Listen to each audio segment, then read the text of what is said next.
គេជំរាបសួរប្រិយមិត្តទាំងអស់គ្នាថ្ងៃនេះយើងនឹងធ្វើការបង្ហាញទាក់ទងជាមួយនឹងការ configuration ទៅលើ time attendance អញ្ចឹងជំហានដំបូងគឺយើងទៅបង្កើត organization យើងសិនអញ្ចឹងយើងអាច select លើយក department អញ្ចឹង by default វានឹងបង្កើតឲ្យកន្លែងនេះគឺដាក់ our company អញ្ចឹងកន្លែងនេះយើងអាចដូរទៅយើងអាច click លើ rename យើងនឹងបង្កើតក្រុមហ៊ុនមួយឈ្មោះថា ABC អញ្ចឹងនេះ ABC វាគ្រាន់តែជាការឧទាហរណ៍ទេបន្ទាប់ពីនោះមកយើងអាចបង្កើតdepartment អញ្ចឹងបង្កើត department យើង select មកយើង select លើ add ហើយយើងបង្កើតមកឧទាហរណ៍ខ្ញុំបង្កើតថា accounting DPT បន្ទាប់មកយើងបង្កើតបន្តទៀតតាក់ទងជាមួយនឹងឧទាហរណ៍ថា human resource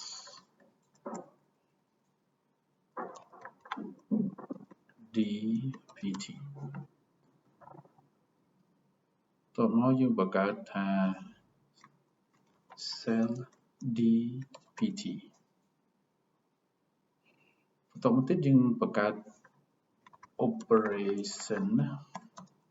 DPT បន្ទាប់មកយើងបង្កើត engineering DPT អូខេឥឡូវនេះយើងបង្កើតក្រុមហ៊ុនបានហើយយើងដាក់ company មកដើម្បីឲ្យងាយស្រួលចំណាំឥឡូវយើងបង្កើតក្រុមហ៊ុនបានហើយយើងបង្កើត department បានហើយឥឡូវយើងចូលបង្កើត employee បុគ្គលិកអញ្ចឹងបុគ្គលិកយើងអាច click លើនេះក៏បានប៉ុន្តែយើងត្រូវ select យក department ណាយើង add មកយើងអាចធ្វើបានហើយប៉ុន្តែយើងកុំចូលវិធីសាស្ត្រមួយទៀតនៅខាង menu ឆ្វេងដៃរបស់យើងអញ្ចឹងយើង select យក employee អញ្ចឹងវានឹងចេញផ្ទាំងមួយអញ្ចឹងអញ្ចឹង employee យើងពេលយើងចេញផ្ទាំងអញ្ចឹងទៅយើងបង្កើតយើងអាច select យក department ណាមួយបើមិនអញ្ចឹងទេវានឹងដឹងថាបុគ្គលិកនឹងស្ថិតនៅក្នុង department មួយណាទេអញ្ចឹងងាយស្រួលពេលណាដែលយើងមាន assign shift ក៏ table អីយើងអាចកំណត់ទៅលើ department មួយចូលធ្វើការខុសៗផ្នែកគ្នារៀងៗខ្លួនអីចឹងទៅអូខេឥឡូវយើងបង្កើត accounting មួយពេលយើង select មកយើងអាចដាក់ឈ្មោះបានអញ្ចឹងកន្លែងនេះជាចំណុចមួយដែលសំខាន់ទីបំផុតគឺឈ្មោះថា account number ចា account number នេះគឺជាការកំណត់លេខមួយដែលវា mapping ទៅលើនៅលើ fingerprint បើយើងដាក់លេខខុសពី account number ទៅលើ fingerprint អញ្ចឹងវាធ្វើឲ្យវាអត់ mapping គ្នាទេវាអាចខុសអញ្ចឹងយើងត្រូវដាក់ឲ្យដូចឥឡូវខ្ញុំឧទាហរណ៍ថាខ្ញុំកំណត់លេខ10អញ្ចឹងពេលដែលយើងកំណត់លេខ10នៅក្នុង time attendance ដាច់ខាតទៅលេខ10នៅក្នុង fingerprint ដូចគ្នាណាព្រោះវាយកលេខនេះជាគោលដើម្បី mapping ឈ្មោះអីវាអត់ប្រកាន់ទេតែវាប្រកាន់គឺ mapping រវាង fingerprint ជាមួយនឹង time attendance អូខេឥឡូវយើងដាក់ឈ្មោះមកឥឡូវខ្ញុំដាក់ឈ្មោះថារតលីរតតាណាអូខេគាត់ជាភេទស្រីហើយអានេះ number នឹងសំដៅទៅលើអាចកំណត់ថាវាជា ID number ឬក៏ជា employee ID number អញ្ចឹងយើងអាចកំណត់ថា101អានេះគឺជាការកំណត់ផ្នែកទៅលើខាងផ្នែកធនធានមនុស្សឬក៏រដ្ឋបាលអញ្ចឹងព័ត៌មានបន្ថែមយើងអាចបន្ថែមទៀតទៅប៉ុន្តែក្នុង demo នេះយើងមិនបន្ថែមទេដើម្បីកុំឲ្យចំណាយពេលយូរបន្ទាប់ពីយើងបានបង្កើតហើយយើងអាច click add ឬក៏ save អញ្ចឹង employee នេះត្រូវបានបង្កើតហើយអូខេឥឡូវយើងចូល department cell ហើយយើងនឹងបង្កើតឈ្មោះមួយឥឡូវគេ ID មួយ ID មួយលេខ10អញ្ចឹងវាប្រកាសចេញលេខ11លេខរៀងដើម្បីកុំឲ្យមានការជាន់គ្នាអូខេយើងដាក់ឈ្មោះថាដាក់ឈ្មោះថា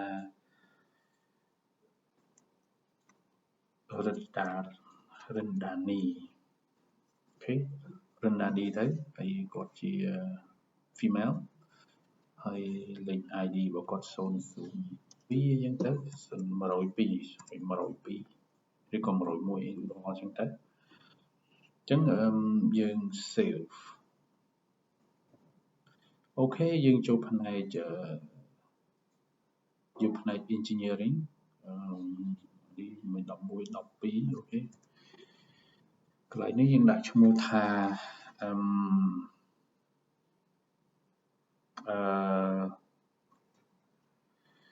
ឺទឿនវឌ្ឍនាអូខេ103អញ្ចឹងទៅជា page pro អញ្ចឹងទៅហើយតោះមកយើងចុច save ឥឡូវយើងចូលផ្នែក human resource អញ្ចឹងយើងដាក់ឈ្មោះគាត់ទៅឈ្មោះថាហ៊ុនយ៉ានអញ្ចឹងកន្លែងនេះយើងដាក់106អីចឹងទៅហើយលេខនេះវាអូតូហើយជា page mail អញ្ចឹងយើងចុច save អូខេយើងធ្វើតែប៉ុណ្្នឹងទេដើម្បីជាការ demo អ្នកទាំងអស់គ្នាអាចបំពេញបន្ថែមឬបង្កើតបន្ថែមទៅតាមចំនួន employee ជាក់ស្ដែងហើយជាពិសេសគឺព័ត៌មានអញ្ចឹងខ្ញុំបិទឥឡូវយើងបន្ទាប់ពីយើងបានបង្កើតឈ្មោះក្រុមហ៊ុន department ឈ្មោះបុគ្គលិករួចហើយឥឡូវយើងចូលបង្កើត management maintenance timetable អូខេយើងពេលយើង click management timetable គឺជាការកំណត់ shift schedule shift មួយដើម្បី apply ទៅលើឬក៏យើងហៅមួយថា assign ទៅលើបុគ្គលិកមួយយើង click OK ចំណុចកន្លែងនេះយើងអាច WinZap យើង click តាមធ្វើ WinZap ក៏បានយើងអាច cancel ចោលក៏បានវានឹងចេញផ្ទាំងមួយកន្លែងនេះដូចគ្នាអត់បញ្ហាទេអញ្ចឹងនៅកន្លែងនេះជាឈ្មោះអញ្ចឹងខ្ញុំដាក់ថា full time អានេះទៅតាមប្រភេទក្រុមហ៊ុនខ្លះគាត់កំណត់តាមមួយវេនទេក្នុងមួយថ្ងៃមានតែមួយវេនទេជាក្រុមហ៊ុន corporate គឺភាគច្រើនមានតែមួយវេនទេតែបើសិនជាតាម organization ផ្សេងឧទាហរណ៍ដូចជាតាមសន្តាគារគឺគាត់មានដល់ទៅ4វេនមានវេនព្រឹកវេនថ្ងៃវេនល្ងាចនិងវេនយប់អញ្ចឹងទៅអញ្ចឹងយើងបង្កើតតាមនឹងជាក់ស្ដែងតែក្រុមហ៊ុនភាគច្រើនមានតែមួយវេនទេអញ្ចឹងយើងបង្កើត full time មួយហើយបន្ទាប់មកយើងកំណត់ថាតើម៉ោងប្រហែលចូលអញ្ចឹងយើងជាធម្មតាយើងចូល standard ទៅម៉ោង8ព្រឹកយើងចូលយើងចេញវិញនៅម៉ោង5កន្លះអញ្ចឹងកន្លែងនេះអ្នកទាំងគ្នាទៅកំណត់ចំណាំថាcommission ខ្លះយើងកំណត់វារាប់ជា24ម៉ោងcommission ខ្លះកំណត់វារាប់ជា12ម៉ោងអញ្ចឹងបើ12ម៉ោងកន្លែងនេះគឺម៉ោង5កន្លះតែបើសិនជា10យើងកំណត់វាថាវាជា24ម៉ោងអញ្ចឹងកន្លែងនេះវាម៉ោង5កន្លះវាស្មើនឹងម៉ោង17ម៉ោង17ណាហើយកន្លែងនេះគឺសារៈសំខាន់មែនទែនតកតងជាមួយនឹងការយឺតណាអានឹងវាផ្អែកទៅលើទៅតាម policy របស់ក្រុមហ៊ុនមួយថាតើអាចឲ្យបុគ្គលិក scan យឺតហ្នឹងរយៈពេលប៉ុន្មានដែលមិនជាប់ពេលដែលជាប់មិនជាប់ហ្នឹងមានន័យថាបើសិនជាគាត់ scan ក្រោយម៉ោង8បើសិនជាយើងមិនកំណត់កន្លែងហ្នឹងទេវានឹងបង្ហាញថាបុគ្គលិកនោះគាត់នឹងមកយឺតអូខេអញ្ចឹងយើងអនុញ្ញាតឲ្យ15នាទីអញ្ចឹងបើសិនជាក្នុងករណីមួយគាត់ scan ចន្លោះពីម៉ោង8:00ដល់ម៉ោង8:15នាទីគឺមិនចាត់ទុកថាមកយឺតទេចំណែកឯleave early មានន័យថាគាត់ចេញមុនម៉ោងអញ្ចឹងតែយើងកំណត់អនុញ្ញាតឲ្យគាត់ចេញមុនម៉ោងយើងឧទាហរណ៍ថាយើងអាចអានេះដដែលវាពឹងផ្អែកទៅលើ policy របស់ក្រុមហ៊ុនអញ្ចឹងទៅអញ្ចឹងលើយើងថាអនុញ្ញាតឲ្យយឺតចេញមុនម៉ោងកន្លះម៉ោងមុនម៉ោងកន្លះម៉ោងអញ្ចឹងអត់សំទោសមុនម៉ោង15នាទីណាអញ្ចឹងកន្លែងនេះបើសិនជាគាត់ចេញចន្លោះពីម៉ោង5រយៈពេលយឺត15នាទីចេញមុន15នាទីសំទោសមានន័យថាមុនម៉ោង5ចន្លោះពីម៉ោង5ដល់ម៉ោង5:15នាទីម៉ោង5:00ដល់ម៉ោង5:15នាទីមិនរាប់ថាគាត់ចេញមុនទេអាហ្នឹងយើងកំណត់ទៅតាមហ្នឹងណាអូខេតកតងជាមួយនឹង beginning in មានន័យថាយើងអនុញ្ញាតឲ្យគាត់នឹង scan ឬក៏ check in ហ្នឹងមុនម៉ោងចូលអញ្ចឹងឥឡូវយើងចូលម៉ោង8អញ្ចឹងបុគ្គលិកខ្លះគាត់អាចមកមុនម៉ោងអញ្ចឹងគាត់អាច scan បានអញ្ចឹងមិនចាំបាច់រងចាំដល់ម៉ោង8អញ្ចឹងកន្លែងនេះយើងអាចថាអនុញ្ញាតឲ្យគាត់ scan ម៉ោង7អញ្ចឹងគាត់អាចមកដល់គាត់អាច scan មុនម៉ោងនៅកន្លែងម៉ោង7អញ្ចឹងក្រោកមុនម៉ោង7មានន័យថាម៉ោង6អញ្ចឹងគាត់មិនអាច scan បានទេតតែម៉ោង7:00រហូតដល់ម៉ោង8គាត់អាច scan បានតែទៅនឹងបញ្ចប់មានន័យថាគាត់អាចម៉ោងប្រហែលដែលយើងកំណត់ថាមិនអនុញ្ញាតឲ្យគាត់ scan ចូលទេពេលគាត់មកយឺតពេកអញ្ចឹងរាប់ទុកថាគាត់អាចថាជាអវត្តមានអញ្ចឹងទៅអញ្ចឹងយើងគិតមើលទៅម៉ោង8យើងចូលជាងអនុញ្ញាតឲ្យគាត់ម៉ោង10ណាគឺខ្ញុំឧទាហរណ៍ម៉ោង10អញ្ចឹងមានន័យថាយើងអនុញ្ញាតឲ្យគាត់ scan គឺចន្លោះពីម៉ោង8:00រហូតដល់ម៉ោង10ចប់ក្រោយពីម៉ោង10ទៅគឺគាត់មិនអាច scan ទេចាត់ទុកស្មើនឹងគាត់ថាអវត្តមានអញ្ចឹងទៅអូខេតកតងជាមួយនឹងការ scan ចេញណា beginning out អញ្ចឹងមានន័យថាតើ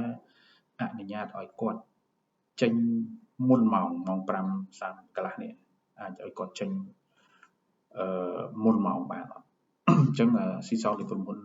policy របស់ក្រុមហ៊ុនអញ្ចឹងក្រុមហ៊ុនខ្លះគាត់អាចថាមានលក្ខខណ្ឌបុគ្គលិកអាចស្នើសុំគាត់ចេញមុនម៉ោងក្នុងករណីណាមួយហើយចន្លោះពេលណាមួយដែលក្រុមហ៊ុនអនុញ្ញាតឥឡូវខ្ញុំឧទាហរណ៍ថាម៉ោង4កន្លះចុះអញ្ចឹងមានន័យថាម៉ោង4កន្លះនេះគឺអនុញ្ញាតឲ្យបុគ្គលិកចេញមុនម៉ោងបានដោយការពីការសំណូមពរឬក៏ស្នើសុំមានការអនុញ្ញាតពីថ្នាក់លើអញ្ចឹងទៅចំណែកend out មានន័យថាចុងក្រោយបំផុតម៉ោងចេញ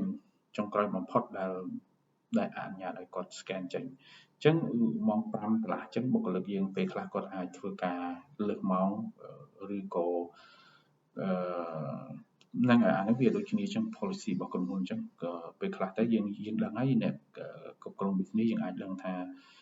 ម៉ោងធ្វើការយើងពេលខ្លះយឺតរហូតដល់ម៉ោងបានម៉ោង7អីអាចចេញបានអញ្ចឹងយើងអាចកំណត់ទៅអញ្ចឹងកន្លែងនេះមានន័យថាយឺតឲ្យស្កត់យឺត scan បំផុតគឺម៉ោង7:00យប់មិនមែនម៉ោង7ថ្ងៃទេកន្លែងនេះអានេះគឺម៉ោង7ព្រឹកហើយនេះម៉ោង7យប់អញ្ចឹងបងប្អូនចំណាំបើសិនជា system របស់បងប្អូនប្រើ24ម៉ោងអញ្ចឹងម៉ោង7នេះវាស្មើនឹងម៉ោង18ម៉ោង18 19នេះអញ្ចឹងទៅណាពេលតាមហ្នឹងហើយបន្ទាប់ពីយើងកំណត់បានហើយយើង click pop សំដៅទៅលើយើង save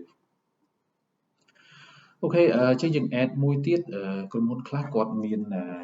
ប្រើក្រុមហ៊ុនខ្លះគាត់ធ្វើការពីថ្ងៃច័ន្ទដល់ថ្ងៃអង្គារពេញថ្ងៃច័ន្ទរហូតដល់ថ្ងៃសុក្រគឺពេញម៉ោងប៉ុន្តែថ្ងៃសៅរ៍គាត់ធ្វើតែវេនព្រឹកទេអញ្ចឹងកន្លែងនេះយើងត្រូវបង្កើតមួយវេនទៀតណាយើងដាក់ឈ្មោះថា half day ឬក៏យើងអាចដាក់ឈ្មោះថា morning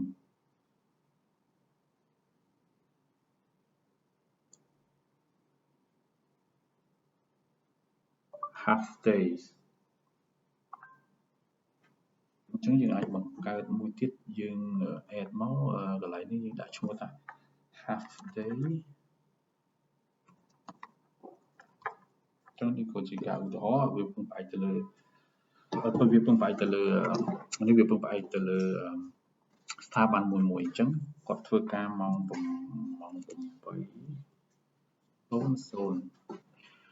រហូតដល់ម៉ោង2:10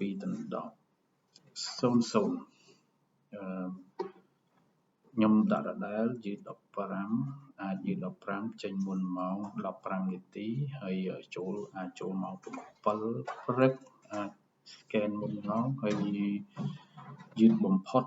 ពីចានស្មើនឹងបានយើងដាក់ថាម៉ោង12កន្លះចាស់ហើយចាប់ផ្ដើម scan ចេញនេះយើងអាចថាតែកន្លះថ្ងៃទេសាច់តែយើងទេយើងថាអត់ឲ្យទេអត់ឲ្យចេញអីទេណាបើនេះ15នាទីអញ្ចឹងកន្លែងនេះយើងអាចអនុញ្ញាតឲ្យចាប់ផ្ដើម scan គឺចាប់ផ្ដើមពីម៉ោង 10:45 នាទីព្រោះយើងអនុញ្ញាតហើយចុងក្រោយបំផុតគឺជាធម្មតាម៉ោង 12:00 ក៏បានដែរមានន័យថាព្រោះពេលថ្ងៃគាត់ចេញហើយ យើងកំណត់ចឹងចុះហើយបន្តមកយើងចុច host អូខេអញ្ចឹងយើងបានបញ្ចប់តាក់ទងជាមួយនឹងយើងធ្វើ timetable បន្ទាប់ពីចប់ធ្វើ timetable មកយើងធ្វើទៅលើ shift management shift management ពេលយើង click ទៅហើយយើងចេញផ្ទាំងនឹងមកដូចគ្នា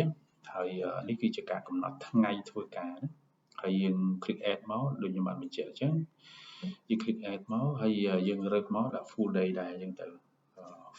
full day អានោះមានន័យថាយើងធ្វើការពេញមួយថ្ងៃណាហើយយើងរើសពីថ្ងៃណាដល់ថ្ងៃណាគឺវាកំណត់នៅពេលហ្នឹងណាតែបន្តមកយើងដាក់ឈ្មោះយើង add time យើងទាញយកមកពី time table យើងកំណត់មកមិញមកហើយយើងត្រូវវាដឹងថាតើ full day យើងធ្វើការពីពេលណាទៅពេលណាក្រុមហ៊ុនជាធម្មតាគឺថ្ងៃអាទិត្យថ្ងៃសម្រាប់ហើយថ្ងៃសៅរ៍ក៏ធ្វើការវេនព្រឹកតែពេលព្រឹកទេអញ្ចឹងយើងដោះនឹងចេញដើម្បីដោះនឹងចេញទៅពេលក្រោយយើងនឹង add នឹងមួយទៀតអញ្ចឹងយើងអាចកន្លែងនេះយើងអាច tick ក៏បានយើងមិន tick ក៏បានដែរអញ្ចឹងយើង click OK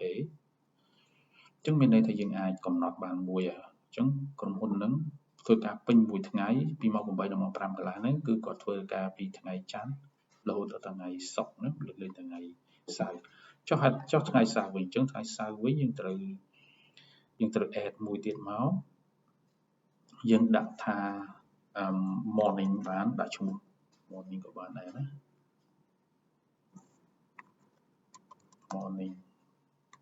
morning យើងឬក៏ half day HAFT half day យើងអាចប្រើចិត្តបានហើយយើង add ពេលវេលាមកយើង select កន្លែងនេះយើង select យកតែ half day ទេហើយ half day យើងធ្វើតែថ្ងៃសៅរ៍ទេអញ្ចឹងយើងដក tick ទាំងអស់អានេះតាមក្រុមហ៊ុនអញ្ចឹងដូចគ្នា tick មិន tick ក៏បានដែរអញ្ចឹងយើង click OK បន្ទាប់ពី click OK មកយើងអាចឃើញហើយshift management យើងវាមាន2 full day ពីថ្ងៃច័ន្ទដល់ថ្ងៃអង្គារចំណែកឯ half day តែថ្ងៃសៅរ៍មួយទេសុំទៅ full day ពីថ្ងៃច័ន្ទដល់ថ្ងៃសុក្រចំណែកឯធ្វើការមួយកណ្ដាប់ថ្ងៃតែថ្ងៃសៅរ៍ទេអញ្ចឹងយើងបានហើយយើង click save ទៅហើយយើងអាចបិទអូខេ step ចុងក្រោយគឺជាការដែលយើង assign schedule សម្រាប់បុគ្គលិកអូខេយើង click យក employee schedule ទៅនៅកន្លែងនេះយើងអាចទី1យើងអាច assign មួយក្រុមហ៊ុននេះវានឹង apply គ្រប់ department ទាំងអស់ឬក៏យើងអាចថានៅក្នុង department មួយមានពេលវេលាម៉ោងធ្វើការខុសគ្នាអញ្ចឹងយើង assign មួយអញ្ចឹងទៅតែខ្ញុំ demo នេះជាលក្ខណៈមួយ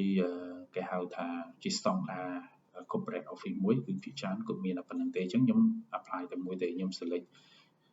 យកក្រុមហ៊ុនទៅវានឹងចេញឈ្មោះបុគ្គលិកទាំងប៉ុន្មាននៅក្នុងនោះអញ្ចឹងខ្ញុំ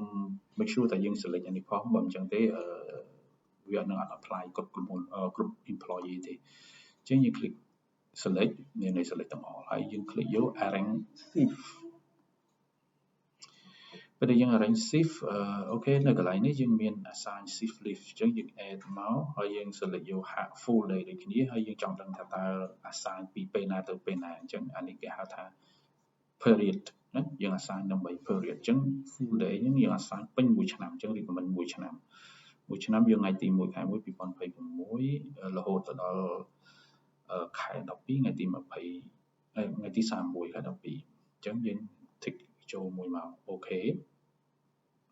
អញ្ចឹងយើងបាន assign ហើយ complete នៅកន្លែងនេះមួយទៀត choose timetable ដូចគ្នាយើង add វាមកហើយយើងយក full day ដូចគ្នា full day នេះយើងបាន add មកហើយណាអញ្ចឹងយើងបានមួយហើយយើង click OK ក៏បានយើងបន្តទៀតក៏បានដែរណាអូខេឥឡូវយើងបន្តទៀតដោយសារតែយើងមាន half day មួយទៀតយើង assign half day ដូចគ្នាអញ្ចឹងគឺមានប្រសិទ្ធភាពពីថ្ងៃទី1ខែ1រហូតដល់ថ្ងៃទី31ខែ12ដូចគ្នាយើង add ចូលមកដូចគ្នាយើង add បន្ថែមទៀតមួយមកtable មកយើងយក half day ព្រោះយើងមានតែ2ឥឡូវយើង assign មួយហើយយើង select half day បន្តមកយើង click OK នៅពេលនោះវានឹង apply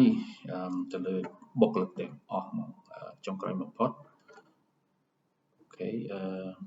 យើងចុច save មួយដើម្បីឲ្យវា record ទាំងអស់ហ្នឹងអញ្ចឹ ចឹងវានឹង apply គ្រប់បុគ្គលិកទាំងអស់ឧទាហរណ៍ថានេះបុគ្គលិកនេះមួយគឺមានវេន2គឺមានវេនពី full day ពីថ្ងៃច័ន្ទដល់ថ្ងៃសុក្រហើយមាន half day ទៀតពីថ្ងៃតែថ្ងៃសៅរ៍ទេអញ្ចឹងយើងអាច click មកវានឹងឃើញទាំងអស់ហើយយើងអាចចូលទៅ department មួយក៏បានដែរដើម្បីងាយស្រួលអញ្ចឹងយើងឃើញ department មួយយើងអាចដឹងថាបុគ្គលិកនេះមួយមាន2វេនណា2វេនគាត់គឺhalf day នេះគឺ effective មានន័យគាត់ start ចេញពីថ្ងៃទី1ខែ4អានេះដោយសារយើងអាចបានដូរណាបើយើងដូរថ្ងៃទី1ខែ4ដូរដល់ថ្ងៃទី31ខ្ញុំធ្វើមកខ្ញុំផ្លេចដូរតាំងពីថ្ងៃទី1ខែយើងដូរថ្ងៃទី1 start ថ្ងៃទី1ខែ1មិនត្រូវណាតែនឹងអាចដូរពេលក្រោយបានអីទេដូរដល់ប៉ុណ្ណេះអូខេអញ្ចឹងនេះជាពេល restart expire ណាអញ្ចឹងយើងអាចដូរកន្លែងនេះបានអូខេជាមួយខ្ញុំដូរវាទៅយើងបកថយក្រោយវិញទៅកន្លែង shift management អានេះគាត់នៅបង្ហាញទេហើយយើងសាក scroll ដេញវាមកយើង scroll ដេញទៅថាយើងបុគ្គលិកនោះបានហើយយើងអាចមើល scroll ដេញរហូតចុះក្រោមយើងអាចឃើញមាន time table មួយណាដែលយើងនេះគឺជា time table គាត់ចាប់ធ្វើពីម៉ោងបានដល់ម៉ោងបានអានេះតកតងជាមួយនឹង half day លើយើង full day វាអាចចេញទៀតណាអញ្ចឹងដោយសារតែ effective ពីខែ4អញ្ចឹងខ្ញុំរើសយកទៅខែ4ចុះចាំខ្ញុំកែពេលក្រោយទៀតអញ្ចឹងបងប្អូនខ្ញុំភ្លេចរំលងអានឹងមួយអូខេឥឡូវយើង select យកមិញទៅទៅនឹងfull day បើយើង select យក half day វានឹងបង្ហាញទៀតណា effective ទាំងដូចគ្នាអញ្ចឹងបងប្អូនទាញចុះមកក្រោមអស់មកវានឹងបង្ហាញឲ្យយើងឃើញខ្ញុំ select យកដដែលនេះទៅ select កន្លែងនេះវានឹងបង្ហាញអូខេឥឡូវខ្ញុំត្រឡប់ទៅកែវិញឲ្យវាចាប់ពីថ្ងៃទី1ខែ1វិញរហូតដល់ថ្ងៃទី31ខែ12អូខេអញ្ចឹងកន្លែងនេះយើងអាចចូលទៅគេយើងបិទវាសិនទៅshift យើង select មកកន្លែងនេះវិញចាប់ផ្ដើមមានន័យថាចាប់ផ្ដើមនៃអនុវត្តនៅ time management អញ្ចឹងយើង click យកមកយើងចុចយក edit ហើយយើងកែវាកន្លែងហ្នឹងទៅវានឹងចេញហើយណាហើយបន្ទាប់មកយើងចុច save ទៅអូខេថ្ងៃទី1 01ទី1 1ម៉ោង01ចុច21អូខេតោះមកយើងចុច save មួយទៀតយើងដូរមួយទៀត edit មកយើងចុច01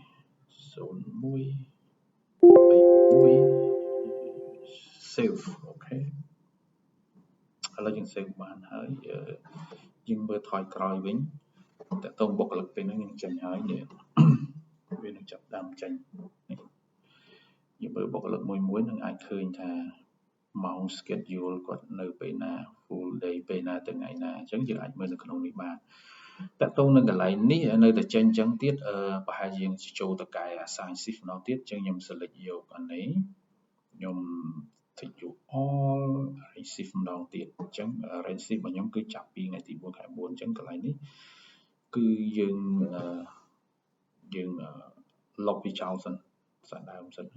យើងលុបវាចោលសាកដើមសិនយើងទៅ assign សាកដើមទៀតអូខេយើងចុច assign មកយើងរើសយក full day ហើយយើងរើសថ្ងៃទី1ខែ1អញ្ចឹងបងប្អូនពេលចាប់ដើមធ្វើដំបូងមើលផងក៏រំលងដូចខ្ញុំផ្លិចអញ្ចឹងទៅយើងអាចធ្វើបកថយក្រោយវិញអូខេអញ្ចឹងយើងបានហើយយើងចុចអូខេមកអញ្ចឹងយើងមើលបញ្ជាក់អូខេណាហើយយើងជ្រើសរើស full អូខេយើងคลิกអូខេមួយទៀតយើង complete select យកនេះដដែលយើង assign មិញយើងអាចធ្វើពីរក៏បានដែរក្នុងពេលតែមួយតែឥឡូវខ្ញុំ assign ម្ដងទៀតខ្ញុំជ្រើសរើសយក half day ខ្ញុំយកវាឲ្យទី1ខែ1រហូតដល់ថ្ងៃទី31ខែ12 ខ្ញុំ click OK ហើយខ្ញុំ add half day ដើម្បីឲ្យចូលក្នុង OK អញ្ចឹងនៅកន្លែងនេះអ្នកទាំងអស់គ្នានឹងមើលឃើញនៃការដែលយើងassign ទៅលើបុគ្គលិកមួយតាម department ប៉ុន្តែនេះខ្ញុំធ្វើ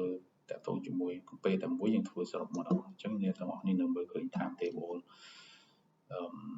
ពីការដែលយើងបានកំណត់ឲ្យបុគ្គលិកយើង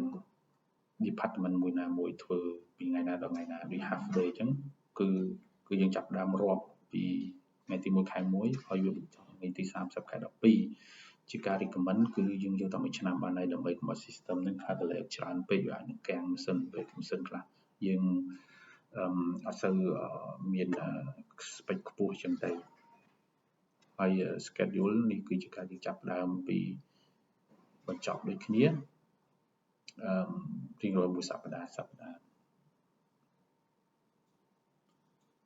full day យើងរើមើល full day ដូចគ្នាអញ្ចឹងមានន័យយើង apply មកជោគជ័យអញ្ចឹងបន្ទាប់ពីយើង apply បានជោគជ័យហើយជាធម្មតាយើងអាច download ព័ត៌មានបុគ្គលិកយើង scan out ឬក៏អ្នកខ្លះនិយាយថា clock in clock out ចេញពី fingerprint បានប៉ុន្តែអ្វីដែលយើងធ្លាប់ធ្វើបានមិនហើយយើងត្រូវដំបូងឡើយយើងត្រូវ connect សិនណា connect ពី time attendant នេះចូលទៅក្នុង fingerprint សិនប៉ុន្តែដោយសារតែខ្ញុំអត់ទាន់បាន connect ជ័យអញ្ចឹងវានឹង connection fail អញ្ចឹងជាធម្មតាពេលយើង connect បានហើយយើងអាច upload attendant យើង download មកយើង download attendant ហ្នឹងមកមានន័យថាព័ត៌មានពីបុគ្គលិកយើងដែលបាន scan ចេញពី fingerprint អញ្ចឹងវានឹងធ្លាក់ចូលទៅក្នុង time attendant list software យើងហើយមួយទៀតបើក្នុងករណីយើងថាយើងក្នុងករណីយើងបន្ថែមបុគ្គលិកថ្មីចូលទៅក្នុង time attendant ឬក៏មានបុគ្គលិកចេញយើង remove ចោលយើង complete ប្រាប់ពាក្យថា upload user information ចូលទៅ fingerprint ផងបើយើងអត់ upload ទេចឹងឲ្យ user ដែលយើងធ្វើទាំងប្រមាណហ្នឹងនៅក្នុងម៉ាស៊ីនហ្នឹងវាអត់មានទេណាចឹងចំណាំនៅកន្លែងហ្នឹងណាអូខេការបង្ហាញតាក់ទងជាមួយនឹងការកំណត់ឬក៏តម្លើងទៅលើ time attendance សម្រាប់បុគ្គលិកវត្តមានសម្រាប់កំណត់វត្តមានរបស់បុគ្គលិកនៅពេលនេះបានចប់ហើយចឹងអរគុណច្រើនបាយបាយ